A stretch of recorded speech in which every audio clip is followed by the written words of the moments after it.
اپنی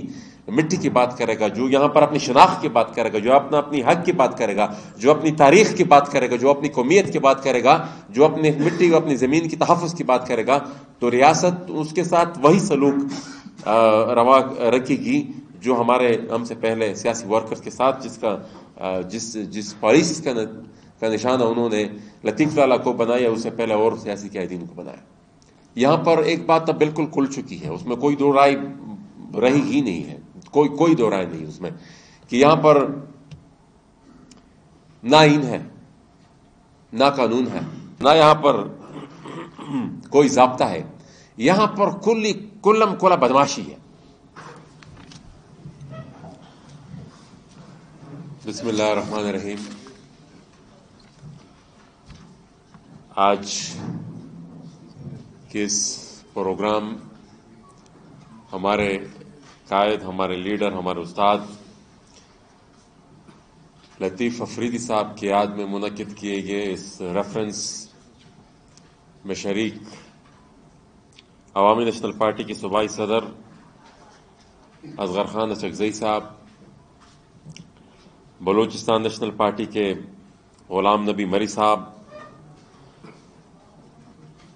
high court bar ایسوسی ایشن کے صدر افضل ہریفال صاحب، ڈسٹرکٹ بار کوئٹہ کے جنرل سیکرٹری چنگیز بلوچ صاحب،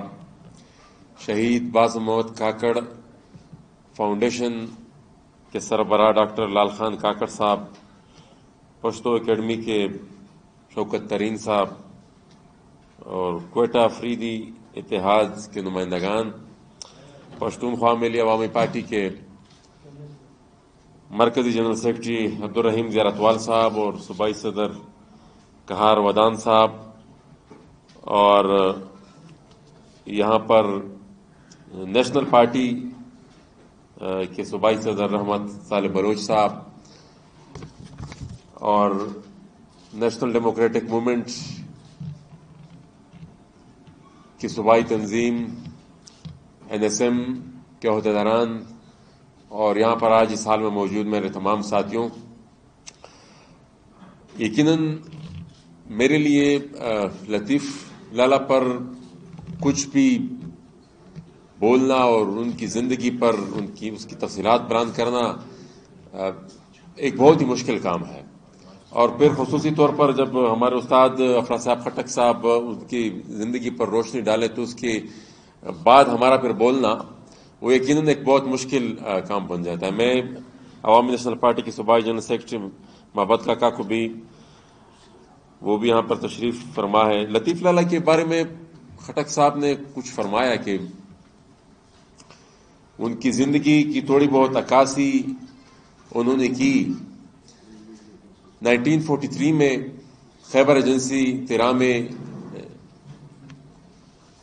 وہ پیدا ہوئے، اور اس کے بعد پھر گورنمنٹ ہائی اسکول پشاور میں، وہاں سے انہوں نے میٹرک کیا، اس کے بعد پھر وہ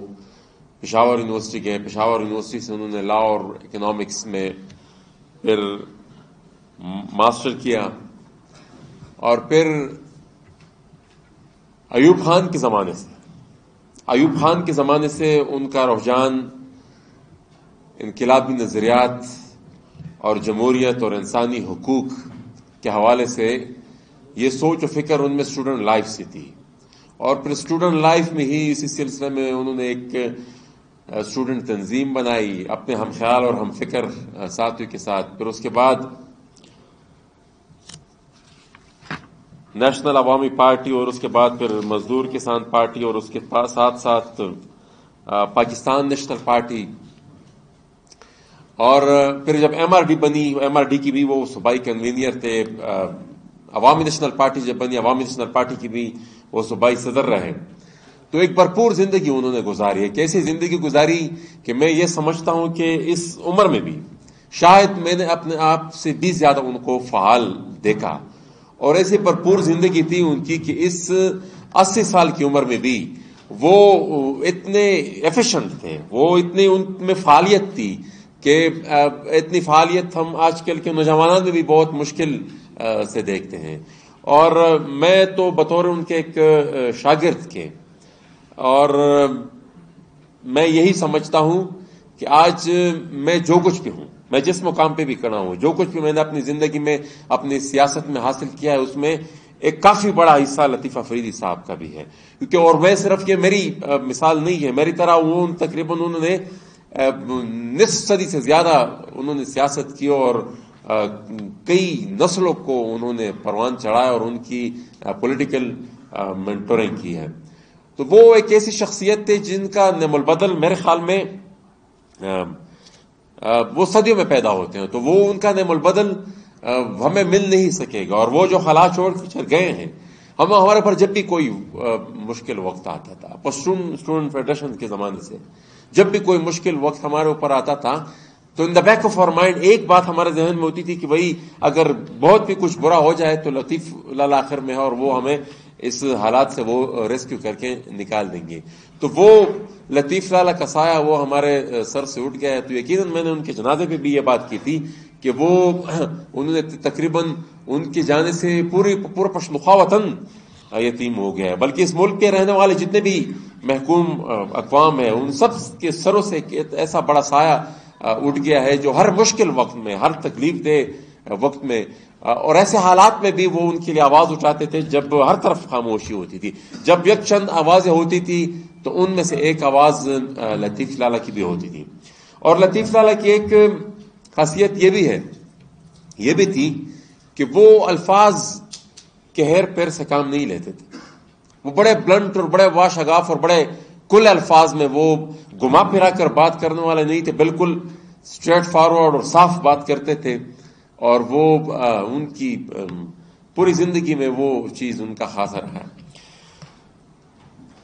وہ انسان جب زندگی گزارتا ہے تو معاشرے میں انٹریکشن ہوتی ہے بہت سے لوگوں کے ساتھ. سیاسی وابستگی سے بالا تر لطیف لالا کا ایک اتنا وسیع سوشل سرکل تھا جس میں تمام سیاسی پارٹی کے لوگ تھے. اور آپ یقین مانیں کہ جس بھی فرد یا ان کے سرکل یا ان کے جو اور ہر عمر کے لوگ بھی تھے، ان کے ہم عمر بھی تھے، ہماری عمر کے لوگ بھی تھے، ہم سے بھی جو عمر میں کم تھے وہ بھی تھے، لیکن ہر ایک کو یہ احساس ضرور ہوتا تھا کہ لطیف لالا کی جتنی عقیدت اور جتنی محبت مجھ سے ہے شاید اتنی کسی اور سے نہیں ہے. اور پچھلے دنوں بھی اسلام آباد میں ان کا ایک ان کے نام پہ ریفرنس تھا، پشتون کلچر ایسوسی ایشن اسلام آباد کی طرف سے منعقد ہوا تھا. تو جو مقرر بھی اسٹیج پہ آتے تھے وہ ہر مقرر یہی بات ریپیٹ کرتے تھے کہ میرے ساتھ لطیف لالا کی اتنی عقیدت تھی، اتنا پیار، اتنا محبت انہوں نے مجھے دیا کہ اتنا انہوں نے اپنے اولاد کو بھی نہیں دیا تھا. اور وہ بات ہر مقرر ریپیٹ کر رہا تھا اور ہم بھی اس کے عینی شاہد ہیں، اپنی زندگی میں ان کو ہم نے دیکھا ہے. تو ایک بہت بڑا نقصان تھا جو اس ایسی سچویشن میں، ایسے گمبھیر سیاسی حالات میں جس کا ذکر مجھ سے پہلے تمام سیاسی قائدین نے کیا. یہاں پر اتفاق کی بھی بات ہوئی، ایک جوائنٹ سٹرگل کی بھی بات ہوئی. یقیناً جتنے حالات پیچیدہ ہیں یا پاکستانی ریاست کی آپریشن جس لیول تک پہنچ گئی ہے، وہ جو بربریت جس لیول تک پہنچ گئی ہے، تو وہ تو بالکل یہ تقاضا کرتی ہے کہ یہ ایک مشترکہ محاذ ہو. کیونکہ ابھی بھی میں چند دنوں سے یہ یہاں پر جو مسنگ پرسنز کے واقعات ہو رہے ہیں یا جو ایف سی کی بربریت ہے، یہ جو مختلف ناموں سے یہاں پر بتخوری کر رہے ہیں، یہ جو لوگوں کو اٹھاتے ہیں، اور یہ پھر پچھلے دنوں کراچی میں ہماری ایک بہن راشدہ بلوچ کو اٹھایا تھا، اور اس کے 2-3 دن پہلے یہاں سے ایک محل بلوچ ان کو، تو خواتین کو بھی اٹھایا جا رہا ہے. اور یہ پہلے بھی ہوتا ہے لیکن بہرحال ریپیٹ ہو رہی ہے چیز. تو یہ بربریت اور اسٹیٹ آپریشن جو ہے یہ اپنی انتہا کو پہنچ چکا ہے. تو ایسی سچویشن میں تو میرے خیال میں وقت کا تقاضا یہی ہے. اور لیکن حالات ایک نیا موڑ لے رہے ہیں، خٹک صاحب نے بھی ان کی طرف اشارہ کیا کہ نئی ڈیولپمنٹس ہو رہی ہے ریجن میں، اور وہ ڈیولپمنٹ جو ہو رہی ہے اس میں بین الاقوامی قوتیں بھی ملوث ہیں، ان کے اپنے یہاں پر اسٹریٹجک انٹرسٹ ہیں، ان کے اپنے یہاں پر پالیسیز ہیں، ان کے اپنے یہاں پر مقاصد ہوں گے. تو ایسی سچویشن میں جب نئی ڈیولپمنٹ ہو رہی ہو تو کم از کم اس ملک میں رہنے والے جتنے بھی محکوم اقوام ہیں ان کو اس کے لیے ایٹ لیسٹ اتنی صف بندی کرنی چاہیے کہ اگر حالات آنے والے وقتوں میں بدلیں تو ہمارا فیصلہ کیا ہو، ہماری کیا لائن آف ایکشن، ہمارا کیا ہوگا، ہمارا لائح عمل کیا ہوگا. تو وہ اس کے لیے انتہائی سنجیدگی سے بیٹھنے کی ضرورت ہے، اور یہ اپنے جو افکار ہے وہ ایک دوسرے کے ساتھ شیئر کرنے کی ضرورت ہے. اور اسی کی تناظر میں ایک میرے خیال میں محدود ایجنڈے پہ ایک کام کا آغاز ہو سکتا ہے. لطیف لالا اپنی زندگی کے آخری حصے تک ان کی دل کی خواہش تھی کہ یہ کام، اور کئی دفعہ ان سے یہ ڈسکشن ہوتی رہی، اور وہ یہ کہتے تھے کہ بھئی میں اپنی زندگی کے ایسے حصے میں ہوں کہ میں چاہتا ہوں کہ اپنی جو پولیٹیکل سٹرگل کی وجہ سے، اپنی جو ہماری سیاست کی وجہ سے لوگ سیاسی قوت میں جو مقام ہے اس سے میں ایٹ لیسٹ اتنا فائدہ اٹھاؤں کہ ان کو ایک میز پر میں بٹھا سکوں. وہ اپنی زندگی کے آخری لمحے تک انہوں نے وہ کوشش کی، اس میں وہ اپنی خواہش اپنے ساتھ ہی لے گئے. لیکن بہرحال ہم ان کی مشن کو چھوڑیں گے نہیں، اور اس کو اس وقت تک اپنی محنت جاری رکھیں گے جب تک ان کو پائے تکمیل تک نہ پہنچائے. جس طریقے سے لطیف لالا کو قتل کیا گیا، میں اس کو بھی کوئی اتنا آسان واقعہ نہیں سمجھتا کہ ایک بندہ آیا اور وہ پشاور ہائی کورٹ بار کے ہاتھ میں اس کے اندر گھستے ہیں، اور وہ کیونکہ وہ تو لطیف لالا تو وہاں پر اپنے آپ کو محفوظ سمجھ رہے تھے، اور عدالت سے زیادہ محفوظ اور کون سی جگہ ہوگی، اور پھر وہ ایسی جگہ پر جہاں پر سیکیورٹی کی چند لیئرز کافی بیریئر سے گزر کر جہاں انسان پہنچتا ہے. تو ایسی سچویشن میں وہاں پر پھر ایک فرد اسلحے سمیت پہنچتا ہے اور وہاں پر لطیف لالا کو بول. تو یہ جس طریقے سے اس کو جس اینگل سے اس کو اس کی توجہ ہٹانے کی کوشش کی گئی، جو موڑ دینے کی اس کو کوشش کی گئی ہے، میرے خیال میں یہ بھی یہ اور ایک انتہائی گہری سازش ہے. یہ جتنی بھی انویسٹیگیشن ہوئی، جتنے بھی وہ آفیشل سے میری بات ہوئی، جہاں سے یہ بات شروع ہوتی ہے، یہ مسئلہ جہاں سے شروع ہوتا ہے اس کی کسی کے ساتھ کوئی ڈیٹیل نہیں. یہ پرابلم شروع کہاں سے ہو رہی ہے اور کس طریقے سے ہو رہی ہے، اور پھر جو تصاویر اس فرد کی جس نے لطیف لالا پر فائرنگ کی وہ پھر ساری دنیا کے سامنے ہے کہ کس طریقے سے کہاں ان کی اٹھک بیٹھک ہوتی تھی. تو یہ ایک انتہائی گہرا منصوبہ تھا اور حکمت عملی تھی جس کے لیے ہمیں بھی تیار رہنا پڑے گا، کیونکہ وہ تو یہاں پر جتنی بھی استعماری قوتیں ہیں، یہ جو انگریز کی جو باقاعدہ جات ہیں، وہ تو اس میں کافی تجربہ رکھتے ہیں. وہ تو اس طریقے کے منصوبے بنانا، کسی بھی بات کو ایک علاقائی اور قبیلوی دشمنی کا نام دینا، وہ کوئی اتنا بڑا مسئلہ نہیں تھا. عثمان کاکڑ شہید کا واقعہ ہمارے سامنے موجود ہے. اس سے پہلے کئی اس طرح کے واقعات ہوئے جو جس کو کوئی سا بھی موڑ دے کر لوگوں کی توجہ ہٹانے کی کوشش کی گئی. لیکن بنیادی طور پر ہر وہ ایک سیاسی کارکن جو اپنی مٹی کی بات کرے گا، جو یہاں پر اپنی شناخت کی بات کرے گا، جو اپنی حق کی بات کرے گا، جو اپنی تاریخ کی بات کرے گا، جو اپنی قومیت کی بات کرے گا، جو اپنی مٹی اور اپنی زمین کی تحفظ کی بات کرے گا، تو ریاست اس کے ساتھ وہی سلوک روا رکھے گی جو ہم سے پہلے سیاسی ورکر کے ساتھ جس پالیسیز کا نشانہ انہوں نے لطیف لالا کو بنایا، اس سے پہلے اور سیاسی قائدین کو بنایا. تو یہ یقیناً ایک ایسی سچویشن ہے جہاں پر لطیف لالا جیسی شخصیات کا ہمارے ساتھ ہونا وہ انتہائی ضروری تھا. اور یہاں پر ایک بات اب بالکل کھل چکی ہے، اس میں کوئی دو رائے رہی ہی نہیں ہے، کوئی دو رائے نہیں اس میں، کہ یہاں پر نہ آئین ہے، نہ قانون ہے، نہ یہاں پر کوئی ضابطہ ہے، نہ یہاں پر کوئی ضابطہ ہے. یہاں پر کلم کلا بدماشی ہے. یہاں پر پاکستانی فوجی جرنیلوں نے اور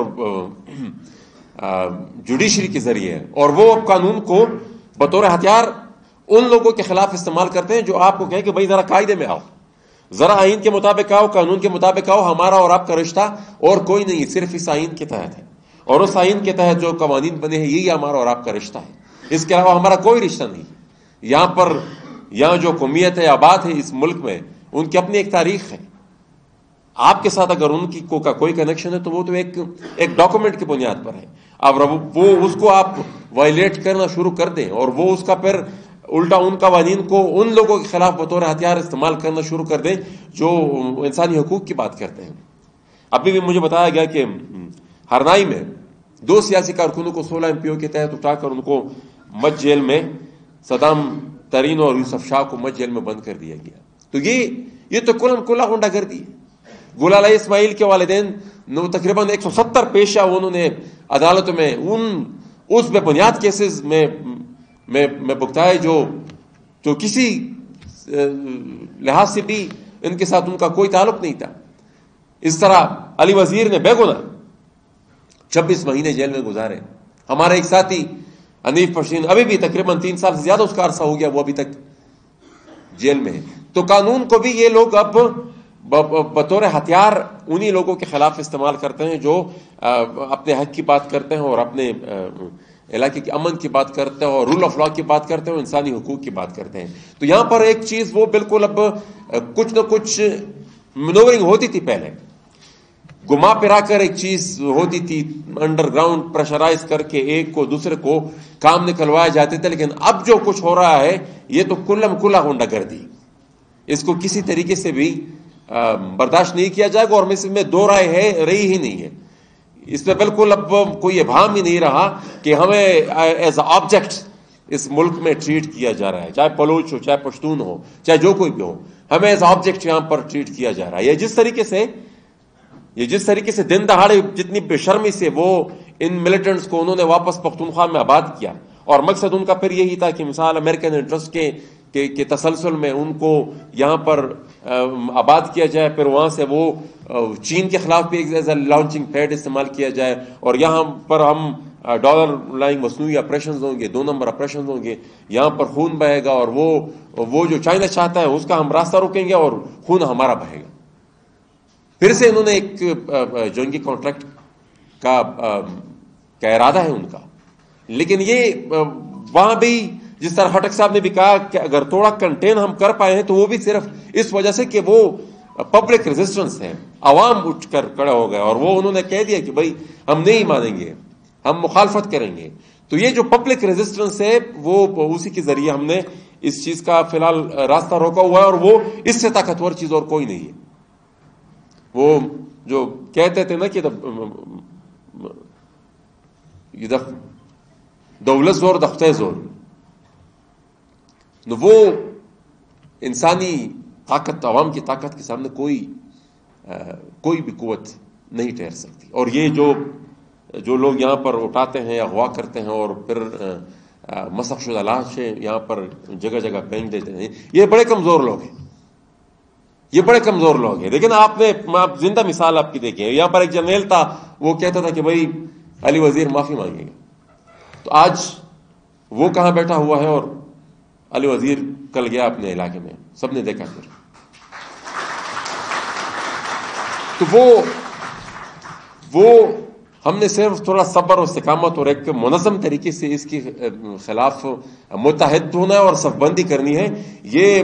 مطلب اندر سے کھوکھلے ہو گئے ہیں وہ ان کا مقابلہ اتنا مشکل نہیں ہے، لیکن ہمیں اپنی تھوڑی صف بندی دکھانی ہوگی اور مایوس نہیں ہونا ہوگا. پولیٹیکل ورکر کے لیے میرے خیال میں زندگی میں سب سے ناکامی کا دن وہ ہوگا جب وہ مایوس ہو جائے، کیونکہ مایوسی میں ہماری کوئی بقا ہی نہیں ہے، کوئی وے آؤٹ ہی نہیں ہے، کوئی راستہ ہی ہمیں مایوسی میں، جب تک ہماری حرکت جاری رہے گی ایک دن ہم اپنے لیے راستہ نکال لیں گے. لیکن مایوس ہم نے نہیں ہونا. میں آخر میں ایک دفعہ پھر تمام ساتھیوں کا، جتنے بھی یہاں پر سیاسی قائدین آئے، ان سب کا میں مشکور ہوں کہ آج انہوں نے ہمارے اس پروگرام میں شرکت کی، اور لطیف لالہ کی زندگی پر جتنا بھی ہم بولیں، ان کی زندگی ایک وہ ہم ان کی زندگی کو پوری لائف ان کی مختلف اینگل سے بہت کچھ ہم نکال سکتے ہیں. وہ ایک ایسے شخصیت تھے جو یہاں پر بھائی شوکت ترین صاحب بھی موجود ہیں. لاسٹ ٹائم بھی جب ہم آئے تھے تو وہ کتابوں کے ساتھ ان کا بہت زیادہ شوق تھا، اور وہ جتنا اپنی ہماری ینگ جنریشن کو انکریج کرتے تھے کتابوں کے لیے کہ ضرور آپ پڑھیں. اور وہ خود جب بھی کسی بک اسٹال سے ان کا گزر ہوتا تو وہ ضرور کچھ کتابیں لیتے بھی تھے. جو انہوں نے اگر ایک آدھ کتاب ان کو پسند آ جاتی تو وہ خود اس کے درجنوں کے حساب سے خرید کر وہ پر لوگوں کو دیتے کہ یہ کتاب آپ پڑھیں، یہ ضروری ہے، بہت ضروری ہے. فن کے ساتھ ان کا ایک بہت ہی زیادہ لگاؤ تھا. وہ موسیقی کے ساتھ جتنے بھی زندگی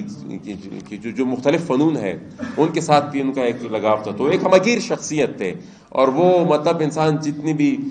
جس اینگل سے بھی اس کو پرکھنے کی کوشش کرے تو لطیف لالہ ایک بہت ہی عظیم شخصیت تھے. ایک بہت بڑا خلا وہ یہاں پر اس خطے میں چھوڑ کر گئے ہیں. تو ہم انہیں ایک دفعہ پھر خراج عقیدت پیش کرتے ہیں. ان کی زندگی ہمارے لیے ایک مشعل راہ ہوگی. ہم آپ سب کی تشریف آوری کا ایک دفعہ پھر بہت مشکور ہے، پوری سیاسی قیادت کا ان کا بھی ہم بہت مشکور ہے. Thank you very much.